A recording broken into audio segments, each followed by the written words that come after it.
नमस्कार, स्वागत है आपका द न्यूज पर। मैं हूं आपके साथ शेरिन। इंडी गठबंधन में पड़ चुकी है बड़ी फूट, वो भी 2024 के लोकसभा चुनाव से पहले।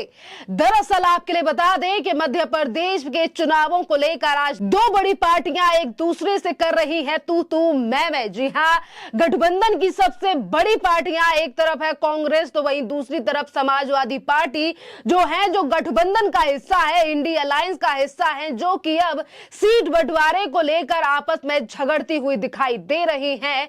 और इससे ये प्रतीत होता है कि इंडी गठबंधन, जिसको लेकर कहा जा रहा है कि ये इंडी अलायंस जो है वो देगा मोदी सरकार के लिए 2024 में टक्कर, पर ये गठबंधन अब आपस में उलझता हुआ दिखाई दे रहा है। जिस तरीके से सीटों के बंटवारे को लेकर कांग्रेस और समाजवादी पार्टी एक दूसरे के ऊपर साध रही है निशाना। आखिरकार क्या है ये पूरा मामला और किस मुद्दे को लेकर पड़ चुकी है इंडी अलायंस में ये बड़ी दरार? आपके लिए बता दें कि मध्य प्रदेश में इन दिनों विधानसभा के चुनाव हैं और इन्हीं मध्य प्रदेश के विधानसभा चुनावों को लेकर सीटों के बंटवारे में सहमति नहीं बन पा रही है कांग्रेस और समाजवादी पार्टी में, जिसके बाद से ये लगातार तल्ख टिप्पणियां सामने आ रही हैं कि एक तरफ समाजवादी पार्टी के प्रमुख जो हैं वो कांग्रेस के ऊपर हमलावर हैं और सहमति ना बनने के बाद सपा और कांग्रेस के बीच जो है वो सुर जो है वो एक दूसरे को लेकर तल्ख होते नजर आ रहे हैं। कांग्रेस जहां सपा को एमपी में उसकी जमीन याद दिला रही है, तो वहीं सपा कांग्रेस को उसके यूपी के आंकड़े बता रही है। समाजवादी पार्टी के मुखिया अखिलेश यादव ने गठबंधन के सवाल पर तल्ख तेवर जो है वो दिखाए हैं और उन्होंने कहा है कि अगर अभी प्रदेश स्तर पर गठबंधन नहीं बनता है, नहीं रखना है, तो भविष्य में भी प्रदेश स्तर पर जो है वो गठबंधन समाजवादी पार्टी और कांग्रेस के बीच में नहीं बनेगा। जिस तरीके से महाराष्ट्र में जो है वो समाजवादी पार्टी से थोड़ी सी मजबूत है कांग्रेस, क्योंकि कई बार जो है वो कांग्रेस की सीटें ज्यादा आई हैं, वो भी बीजेपी से ज्यादा, और 2020 में किस कदर जो है वो कांग्रेस की सरकार टूटी थी ये तो आप लोग भी भली भांति जानते हैं।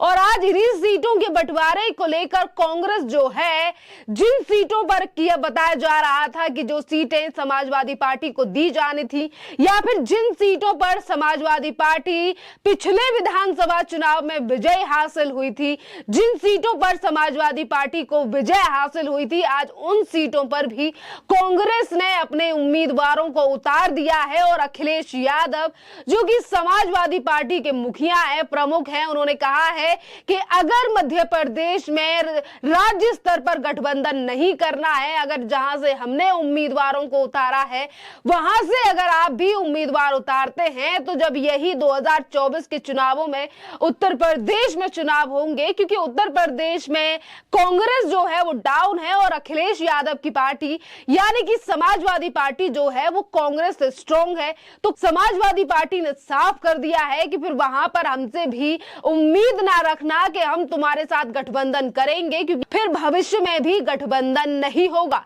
और इसी तरीके की तमाम बातें जो हैं वो अखिलेश यादव ने सपा ने रविवार को मध्य प्रदेश की 9 सीटों पर अपने उम्मीदवार घोषित किए। इसमें से 5 सीटें ऐसी हैं जिन पर कांग्रेस ने भी अपने उम्मीदवार घोषित कर रखे हैं।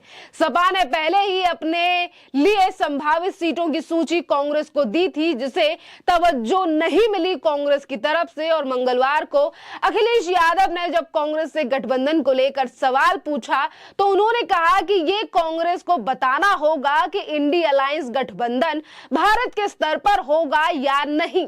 अगर देश के स्तर पर है तो देश के स्तर पर रहे, अगर प्रदेश स्तर पर नहीं है तो भविष्य में भी प्रदेश स्तर पर जो है ये गठबंधन नहीं होगा। और ये कांग्रेस को बताना होगा कि रात के 1 बजे तक बात चली लेकिन कोई बात नहीं बनी है। यानी कि लगातार जो 9 सीटों पर उम्मीदवार समाजवादी पार्टी की तरफ से उतारे जोड़े गए हैं, उस पर समाजवादी पार्टी का कहना है कि आखिरकार कांग्रेस इस पर हामी क्यों नहीं भर रही है और जो लिस्ट दी गई है हमारी तरफ से उसको तवज्जो नहीं मिली है। तो इस बात पर क्लियर स्टैंड जो है वो कांग्रेस को अपना सबके सामने रखना चाहिए।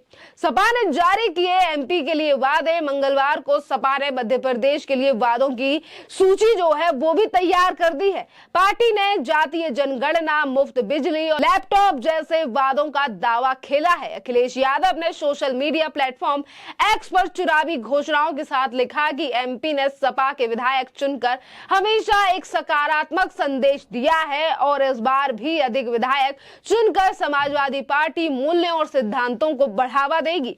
सपा ने वादा किया कि फेहरिस्त में एमपी के लिए ओबीसी के लिए 27% आरक्षण को भी शामिल किया गया है। इसके अलावा सरकारी कर्मचारियों को पुरानी पेंशन, महिलाओं के लिए समाजवादी पेंशन जैसे वादे भी किए गए हैं और पार्टी अपने उम्मीदवारों की दूसरी सूची भी जारी कर सकती है। नवंबर में होने वाले चुनाव के लिए प्रचार के लिए अखिलेश यादव मध्य प्रदेश भी जाएंगे, क्योंकि अखिलेश यादव लगातार ये कोशिश कर रहे हैं कि वो मध्य प्रदेश में अपनी जो पकड़ है उसे और भी ज्यादा मजबूत बनाए। तो वहीं दूसरी तरफ कांग्रेस जो है वो समाजवादी पार्टी को पीछे धकेलने का प्रयास कर रही है। जिस तरीके से जिन 9 सीटों पर समाजवादी पार्टी ने अपने उम्मीदवार उतारे हैं उनमें से 5 सीटों पर जो है वो कांग्रेस ने भी अपने उम्मीदवार उतार दिए हैं। ये जानते हुए कि इससे पहले जब 2018 में भी जब चुनाव हुए थे उस समय पर भी जो है अगर हम बात कहें चुनावों की तो अखिलेश यादव के कई उम्मीदवार जो हैं वो इन जगहों से जीते थे।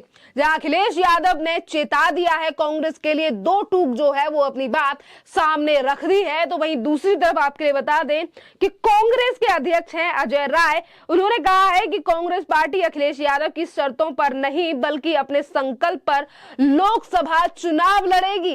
यानी कि एक तरफ कांग्रेस कह रही है कि हमें जरूरत ही नहीं है अगर लोकसभा पे अखिलेश यादव की शर्तें नहीं बल्कि अपने बलबूते पर 2024 के चुनाव लड़ेगी। तो हम ये कह सकते हैं कि जिस गठबंधन को लेकर लगातार ये 26-27 पार्टियां ये दावे कर रही थी कि 2024 में होने वाले चुनावों में भारतीय जनता पार्टी की हार होने वाली है, ये गठबंधन जो है वो इतना ज्यादा मजबूत है कि मोदी जी इससे डर चुके हैं।